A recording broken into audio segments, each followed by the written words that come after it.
ఆంధ్రప్రదేశ్ రాజధానికి సంబంధించి ప్రస్తుత ప్రభుత్వం తీవ్ర కసరత్తే మొదలుపెట్టిందా? అమరావతినే రాజధానిగా చేయాలి అనేది గత 5 ఏళ్లుగా పనులు ఎక్కడెక్కడ స్తంభించిపోవడం. మొత్తం 55,000 ఎకరాలకు సంబంధించి ప్రభుత్వ భూమి 22,000 ఎకరాలు, 33,000 ఎకరాలు రైతుల దగ్గర నుంచి తీసుకుంది. వాటిని డెవలప్ చేసి ఫ్లాట్లుగా మార్చి వాళ్ళకి ఇవ్వడం అనేది ఒక పెద్ద సవాల్ అవుతుందా? ఇప్పుడే కేంద్రానికి సంబంధించి దీనికి సంబంధించి ఆల్రెడీ 15,000 కోట్లు గ్రాంట్ ఇవ్వాలి అంటూ ఆంధ్రప్రదేశ్ ఆర్థిక శాఖ మంత్రి పయ్యావుల కేశవ్ కోరడం. పనులు అయితే చకచకా చేయాలనే నిర్ణయించుకున్నారు. ఈ 5 ఏళ్లలో వీళ్ళు అనుకున్న పూర్తి స్థాయి రాజధాని ఏర్పాటు అవుతుందా లేదా అనేది ఇప్పుడు ఒక సవాల్గా మారబోతుందా నారా చంద్రబాబు నాయుడు గారికి? ఇదే అంశం మీద చర్చించే ప్రయత్నం చేద్దాం. సార్, దాదాపుగా రాజధాని నిర్మాణానికి సంబంధించి 1,50,000 కోట్లు అయితే ఖర్చు అవుతుంది. ప్రస్తుతం రేపు బడ్జెట్లో 1,00,000 కోట్లు అయితే దీనికోసం పెట్టబోతున్నారు కావాలి అనేది. అంటే ఇప్పట్లో 5 ఏళ్లలో అవుతుందా, లేదు అంటే దీన్ని ఎక్స్టెన్షన్ చేస్తారా? నిజంగా అంత ఖర్చు పెట్టి ఇంతకుముందు చెప్పినట్టు రాజధాని నిర్మిస్తారని చెప్పి అనుకోవచ్చా? 1,00,000 కోట్లు ఎక్కడి నుంచి తెచ్చేస్తారు బడ్జెట్లో? అది ఎవరు అంటలేదు అసలు. ప్రతిపాదన అయితే పెడతారా? ఎంత కావాలి రాజధానికి, ఎంత కావాలి అనేది దాంట్లో బడ్జెట్లో ప్రతిపాదన రాజధానికి అంటూ కొంత అమౌంట్ ఫిక్స్ చేస్తారు. 10,000 15,000 కోట్లు అట్లా. అంతేగాని మిగతా అన్ని తీసేసి ఇచ్చే పరిస్థితి లేదు కదా ఉండదు రాష్ట్రానికి. ఇప్పుడు ముందు ఓ పక్కన గతంలో తీసుకున్నటువంటి అప్పులకి సంబంధించి వడ్డీ కట్టాలి, ప్లస్ కిస్తీ కట్టాలి. అంటే సాధారణంగా మనం ఈఎంఐ ఎట్లా కడతాం? ఉట్టి వడ్డీ కాదు కదా ఈఎంఐ అంటే, కిస్తీతో కూడా కలిపి కడతాం. ₹1,00,000 తీసుకున్నామంటే 5,000 రూపాయలు అన్నారంటే 5,000లో 1,000 రూపాయలేమో అసలు ఉంటుంది, 4,000 వడ్డీ ఉంటుంది. అట్లాగా ఇప్పుడు దాదాపుగా 40,000-50,000 కోట్ల దాకా కట్టాల్సి వస్తుంది రాష్ట్ర ప్రభుత్వం. ప్లస్ ఇప్పుడు పెన్షన్లు పెంచారు కదా, అది ఒక డబ్బులు ఇవ్వాల్సి వస్తుంది. ఇవన్నీ చాలా ఉన్నాయి. ఇప్పటికిప్పుడు సంపద అయితే రాదు కదా ఒక్క నెలలోనే. కాబట్టి ఇప్పటికిప్పుడు ఏదో భారీగా డబ్బులు వచ్చేస్తాయి అనేటటువంటిది వర్కౌట్ కాదు. 15,000 కోట్లు మొన్న నిర్మలా సీతారామన్ కలిసినప్పుడు అడిగారు, పయ్యావుల కేసు అడగడం జరిగింది. కాకపోతే అది ఎంత ఇస్తారు? వాళ్ళ బడ్జెట్ త్వరలో అనౌన్స్ చేస్తారు కదా, వచ్చే నెలలో బడ్జెట్ ఉంటుంది కేంద్ర బడ్జెట్. అందులో ప్రత్యేకించి ఆంధ్రప్రదేశ్ అని రాయరు వాళ్ళు. ఎందుకంటే ఆంధ్రప్రదేశ్కి సో కారణం ఏదని రాశారు అనుకోండి, మిగతా రాష్ట్రాలు మాదేదని అడుగుతారు.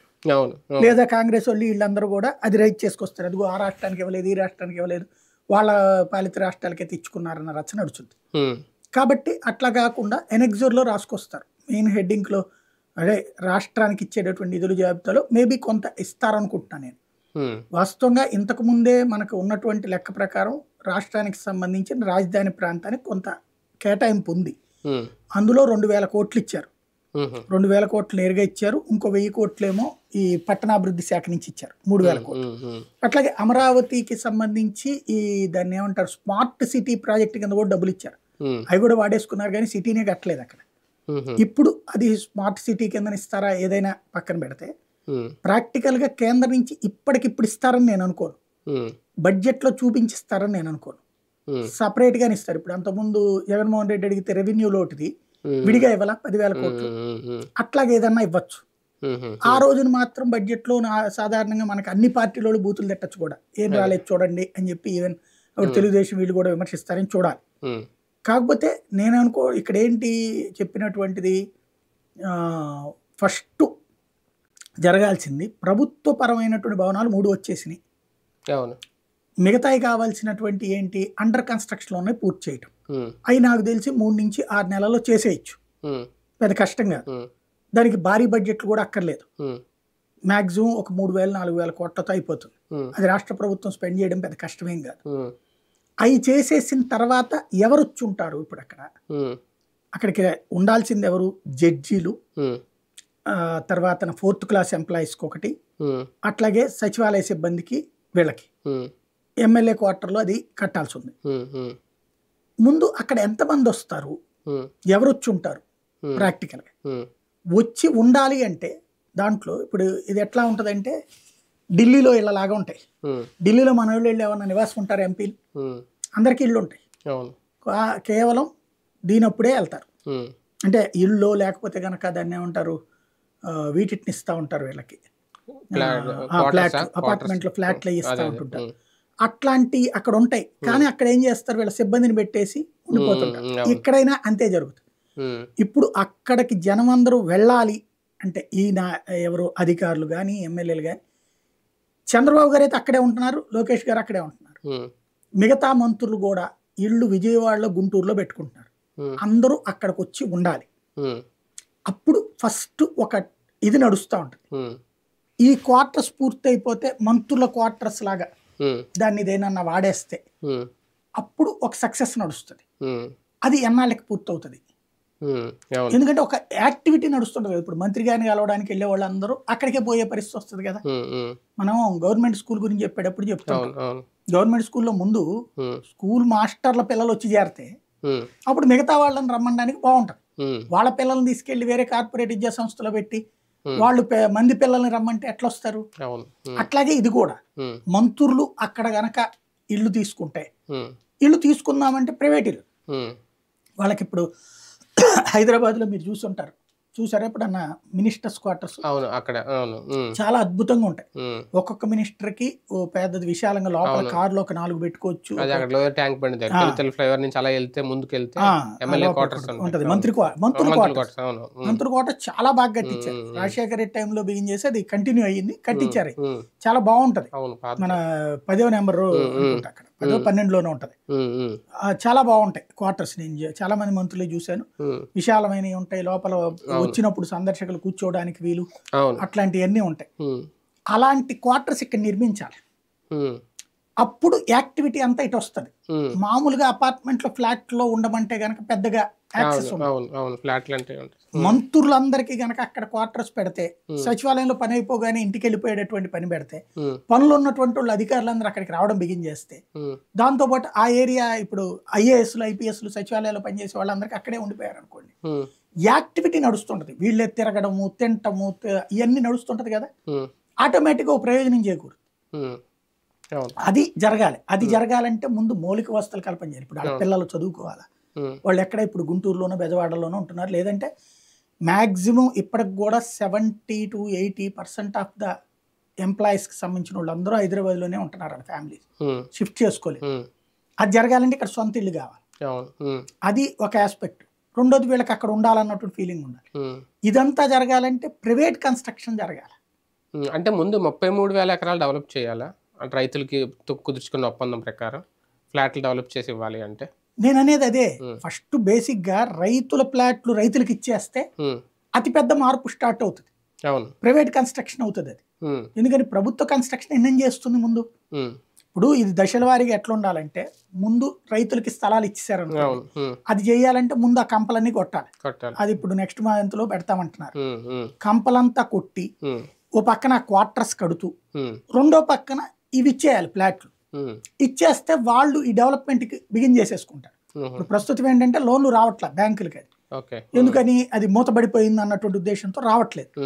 ఇప్పుడు ఎప్పుడైతే వాళ్ళకి ఇచ్చేసి అదే రాజధాని అన్నటువంటిది ఒక తీర్మానం చేసేయాలి అసెంబ్లీ, అది కేంద్రం అప్రూవ్ చేసేసింది అనుకోండి, ఇక ఆటోమేటిక్ గా అది రాజధాని ప్రాంతం కాబట్టి దాని ఇంపాక్ట్ ఆటోమేటిక్ గా నడుస్తుంది. రెండోది, అదే ప్రాంతంలో ఎప్పుడైతే అవన్నీ లైన్ లోకి వచ్చేస్తాయో, వీళ్ళకి ఫ్లాట్లు ఇచ్చేస్తారో, వాళ్ళు కన్స్ట్రక్షన్స్ అన్ని బిగిన్ చేసేస్తారు. అప్పుడు అందులో ఇల్లు కట్టినా లేకపోతే కట్టుకున్నా స్కూళ్ళు, కాలేజీలు, యూనివర్సిటీలు ఇట్లాంటివి ఏమైనా రావడానికి వీలుంటది, జనం రావడానికి వీలుంటది. ఇదన్నీ కూడా దశల వారీగా కాదు, చకచక జరగాలి. అవి జరిగినాయి అనుకోండి, ఒకటి ఇప్పుడు రాజధాని అని దాన్ని కేంద్రం ఫైనల్ చేసేసి నోటిఫై చేసేసి దానికి బౌండరీస్ ఇవన్నీ ఫిక్స్ చేసి ఇచ్చేస్తే ఆటోమేటిక్గా ఆ పరిధంతా కూడా ఒక ఇది వచ్చేస్తుంది, దానికి ఇక ఊపు వచ్చేస్తుంది. అప్పుడు ఇక ఏ బ్యాంక్ కూడా అయినా సరే నేను ఇవ్వను అనడానికి ఏమీ ఉండదు. రెండో పాయింట్ ఏమైపోతుంది, అప్పుడు ఆ ప్రాంతానికి సంబంధించినటువంటి యాక్సెస్ ఉన్నప్పుడు చకచక డెవలప్మెంట్ పరిగెడుతుంది.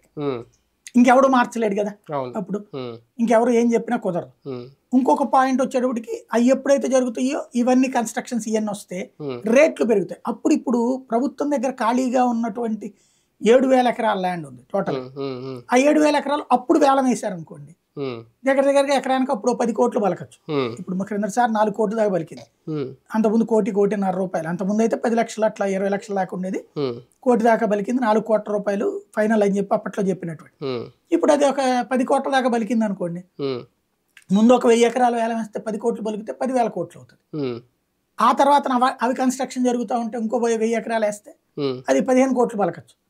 అక్కడ ఎట్లా జరిగింది మన హైటెక్ సిటీలో ముందు జరిగినటువంటిది, ఇది 50 లక్షలు 60 లక్షలకి జరిగినటువంటిది చివరికి ఇప్పుడు 40 కోట్ల కోకాపేట ఎంతవరకు పోయినాయి, 40-50 కోట్లు 100 కోట్ల రేంజ్కి పోల అట్లాగే పెరుగుతాయి.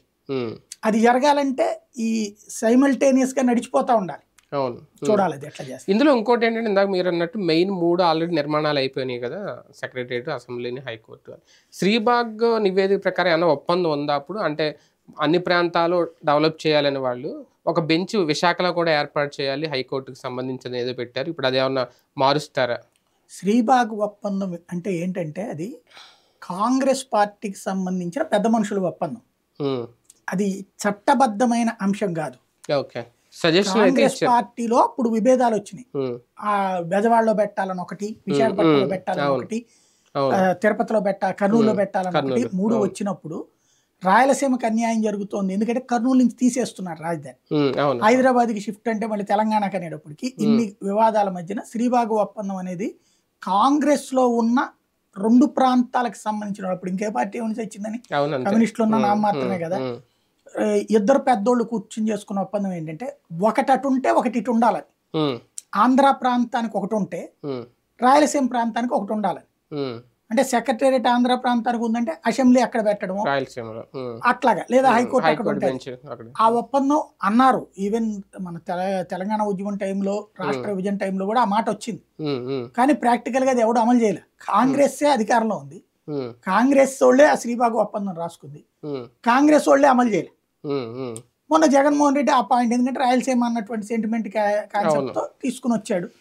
కానీ అదే రాయలసీమ అతన్ని తిరస్కరించిన తర్వాత అదే కర్నూలు, ఏ హైకోర్టు అయితే కర్నూలులో పెట్టడానికి ప్రయత్నించాడు, వీళ్ళు ఆపారు. లీగల్ గా నడుస్తుంది. ఈ ట్రిప్ కూడా అతను గెలిచి ఉంటే కనుక ఖచ్చితంగా లీగల్ గా జరిగి ఉండేది, సాధ్యమైంది. ఇప్పుడు ఆపేశారు కాబట్టి ఇక సాధ్యంగా. రెండవది, ఇప్పుడు ఇక అక్కడ ఉన్నటువంటి కొన్ని సంస్థలు అప్పటికి న్యాయ వ్యవస్థ సంస్థలు పెట్టాడు, అవి వెనక్కి తీసుకొచ్చేస్తున్నారు అమరావతి. ఇక అక్కడ వాళ్లే వద్దు అనుకున్నారు కర్నూలు, విశాఖ వాళ్ళు రాజధాని వద్దు అనుకున్నారు, కర్నూలు వాళ్ళు హైకోర్టు వద్దు అనుకున్నారు. దానికి ఇంకెవరు ఏం చేస్తారు? కానీ మనసులో వాళ్ళకి ఆ ఫీలింగ్ ఉంటది కాబట్టి, అంటే వాళ్ళు ఇదివరకు పెద్ద ఏళ్ల తరబడి దీక్షలు చేశారు హైకోర్టు కావాలి. వాళ్ళు తెలుగుదేశం వాళ్ళే ఎక్కువ ఉంది, అప్పట్లో కాంగ్రెస్ కాబట్టి చేశారు. కాబట్టి ఇప్పుడు మేబీ నేను అనుకోవడం ఏంటంటే హైకోర్టు డివిజన్ బెంచ్ని అక్కడ పెట్టిస్తారు కర్నూలు. అది సాధ్యమే, ఎందుకంటే కర్నూలు డివిజన్ బెంచ్ ని పెట్టించడం, కర్నూలును విశాఖపట్నాల్లో పెట్టించే అవకాశం ఉంది. వీళ్ళు అడిగితే కాదనే పరిస్థితి కూడా లేదు. వీళ్ళకి న్యాయ వ్యవస్థ పరంగా ఉన్నటువంటి బలమైనటువంటి శక్తితో ఈ 2 కావాలంటే కాదనకపోవచ్చు సుప్రీంకోర్టు కూడా. ఎందుకంటే హైకోర్టు అండర్ కన్స్ట్రక్షన్ లో ఉండగానే ఇక్కడికి తెచ్చేయగలిగాం, చంద్రబాబు గారికి అది సాధ్యమైంది. ఆయన క్యాంప్ ఆఫీస్ లో కోర్టు నడిచింది చాలా రోజుల పాటు. ఆ తర్వాత ఇక్కడ కూడా సంపూర్ణంగా పూర్తి అవ్వలేదని అదే జడ్జిలు చెప్పారు కదా, అయినా కూడా అక్కడికి వెళ్ళిపోలేదా. కాబట్టి బాబు గారికి అక్కడైతే మంచి పట్టు. కాబట్టి బాబు గారు కోరుకుంటే 2 చోట్ల 2 బెంచీలు పెట్టాలనుకుంటే అసాధ్యమేం కాదు. పరిపాలనకు సంబంధించి ఎటువంటి ఒప్పందం జరగలేదా శ్రీబాగ్లో? అప్పుడు పరిపాలన ఎక్కడుండైనా చేసుకోవచ్చా? అదే పరిపాలనకు సంబంధించిన వ్యవస్థలు అక్కడ ఒకటి ఉంటే ఇక్కడ ఒకటి అన్నటువంటి పాయింట్ అప్పట్లో రాసుకున్నాం. అది ఒప్పందం అన్నటువంటిది అదే నేను చెప్పింది, పెద్ద మనుషులు వాళ్ళిద్దరూ సంబంధించిన ఒప్పందం తప్పించి అది చట్టబద్ధమైన ఒప్పందం కాదు. అది పాటించాలని ఏం లేదు. పాటించాలని రూల్ ఉంటే కనుక ఎప్పటి నుంచి ఉండాలిగా. హైదరాబాద్ లో పెట్టినప్పుడు కర్నూలులో పెట్టి ఉండాలి. ఒకటి ఏం పెట్టారని కర్నూలు దశాబ్దాల తరబడి అది ఏం జరగల. మళ్ళీ మొన్న సమైక్యాంధ్ర ఉద్యమాలు, తెలంగాణ ఉద్యమాల టైంలో ఆ చర్చ వచ్చింది. అంతకుముందు ఏం మారలేదు కదా, అన్ని హైకోర్టు సెక్రటరియట్ అన్ని అక్కడే ఉన్నాయి కదా. అప్పుడు ఇదే రాయలసీమ ముఖ్యమంత్రులే కదా ఉంది. అంటే ప్రాంతాల వారీగా గుర్తింపు ఇవ్వాలి అంటే అలా చేస్తే అటు విశాఖ ఇటు కర్నూలు కూడా గుర్తింపు ఇచ్చినట్టు. అది లీడర్షిప్ బేసిస్ మీద ఉంటది. ఇప్పుడు జగన్మోహన్ రెడ్డి అది చేశాడు, అతను కనుక అతను గెలిపించుంటే కనుక ఓహో ఈ ఫీలింగ్ ఉందని వస్తుంది. అతను ఓడించిన తర్వాత, అందులో అదే రాయలసీమ దారుణంగా ఓడించిన తర్వాత ఇంకా ఆ సెంటిమెంట్ ఎక్కడ ఉన్నట్టు. అవును, బేసిక్ గా కేంద్ర సహకారంతోనే అమరావతి రాజధాని పూర్తి చేయడం అనేది సాధ్యం అవుతుందా? అందుకే స్పెషల్ గ్రాంట్ అడుగుతున్నారా? సంపద సృష్టి అనేది ఇంకా మొదలు పెట్టడం ఇప్పట్లో అవ్వదా? కేంద్రం సహకారం అనేటటువంటి సహజంగా అడుగుతూనే ఉంటారు. అంతేనా? కేంద్రం సహకారం 1,00,000 కోట్లు, ఇప్పుడు ఆయనే చెప్పారు 48,000 కోట్లు, ఫైనల్ 1,00,000 కోట్లు కావాల్సి ఉంటది ఆ ప్లాన్ ప్రకారం. ఇంకా ఎంత అవసరం అవుతుంది అనేటువంటిది అప్డేటెడ్ స్టేట్మెంట్ ఇస్తామని చెప్పారు. అంటే ఆ రోజు 1,00,000 కోట్లు, ఇవాళ ఎంత కావాల్సి వస్తుంది? ఆ రోజు 48,000 కోట్లు, ఈ రోజున ఎంత కావాల్సి వస్తుంది? కాబట్టి ఇక్కడ కేంద్రం నుండి నాకు తెలిసి మాక్సిమం ఇస్తే ఓ 10,000-15,000 కోట్లు ఇవ్వగలుగుతారు. ఏడాదికి 3,000 కోట్లు అట్లాగా. అంతే రాజధాని. అసలు అది కూడా ఇంతవరకు భారతదేశంలో ఏ రాష్ట్రానికి ఇవ్వాల. ఆ స్థాయిలో. ఛత్తీస్గఢ్ వాటికి 800 కోట్లు 1000 కోట్లు ఇచ్చింది. పోనీ ఆ రోజుల్లో 800 1000 కోట్లు అనుకుంటే ఈ రోజుకి వచ్చేటప్పటికి పోనీ 3000 కోట్లు అవుతుంది, కానీ 30,000 కోట్లు అవ్వదు కదా బేసిక్గా. కాబట్టి వాళ్ళ లెక్క ఏంటంటే ప్రభుత్వ కార్యాలయాలకు సంబంధించినటువంటి ఖర్చు కేంద్రం భరించాలి. అది ఆల్రెడీ ఇచ్చేశారు సెక్రటేరియట్, అసెంబ్లీ, హైకోర్టుకి కట్టేశారు కదా. ఇక మౌలిక వసతుల కల్పన అన్నటువంటి దానికోసం ఇస్తారు. అది ఇప్పుడు ఇచ్చేది నాకు తెలిసి. మౌలిక వసతుల కల్పన అంటే రోడ్లు, కాలువలు, డ్రైనేజీ, మంచినీళ్లు ఇట్లాంటి సదుపాయాలకు సంబంధించి కొంత ఇస్తారు. అది మాక్సిమం నాకు తెలిసి ఒక 10,000 నుంచి 15,000 కోట్లు, అంటే వీళ్ళు అడిగింది 15,000 కోట్లు అంత ఇస్తే బాగా సాధించినట్టు. ఇస్తారా లేదనేది చూడాలి. ఫైనల్గా అంటే పనులు అయితే స్టార్ట్ చేశారు, చక్కచక్క పూర్తి చేయాలనే బాబు గారి ఆలోచన అనేది. ఇప్పుడున్న నిర్మాణాలు అలాగే ఉంచి అవే శాశ్వత నిర్మాణాలుగా రాజధాని పూర్తి చేస్తారా, లేదంటే మళ్ళీ చూడాలి. మేబీ రేపు అసెంబ్లీలో చర్చ జరగచ్చేమో. ఎందుకంటే ఇక్కడ ఒక్కొక్కళ్ళదో ఒక్కొక్క పాలసీ ఉంది.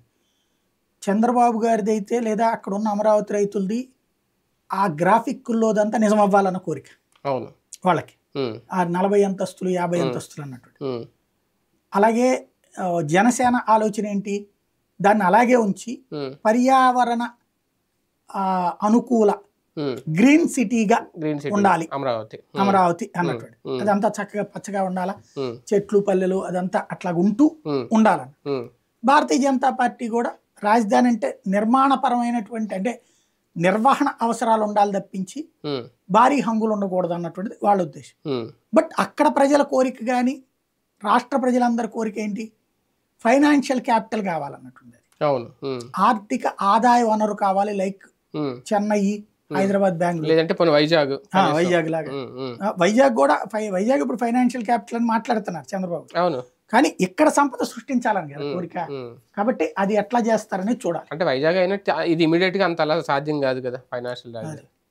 రైట్, చూద్దాం. మొత్తానికి అమరావతి నిర్మాణం, అమరావతి త్వరగా పూర్తి చేయాలన్నా ఒక పెద్ద సవాల్ అవుతుందా, కేంద్రం సహకారంతో అది పూర్తి అవుతుందా, లేదంటే సంపద సృష్టితో సాధ్యం చేస్తారా? పనులు అయితే చకచకానే మొదలవుతున్నాయి, ఎప్పుడు పూర్తి అవుతాయి ఏంటనే చూద్దాం.